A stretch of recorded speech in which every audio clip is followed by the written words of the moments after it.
يا أيها الذين آمنوا كتب عليكم القصاص في القتلى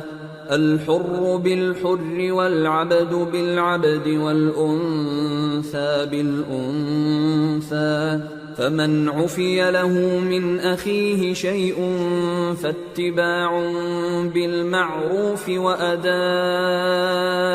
إليه بإحسان ذلك تخفيف من ربكم ورحمة فمن اعتدى بعد ذلك فله عذاب أليم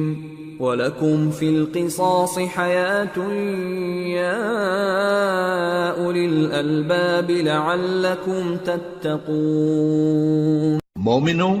تم کو مقتولوں کے بارے میں قصاص یعنی خون کے بدلے خون کا حکم دیا جاتا ہے، اس طرح پر کہ آزاد کے بدلے آزاد مارا جائے اور غلام کے بدلے غلام اور عورت کے بدلے عورت، اور اگر قاتل کو اس کے مقتول بھائی کے قصاص میں سے کچھ معاف کر دیا جائے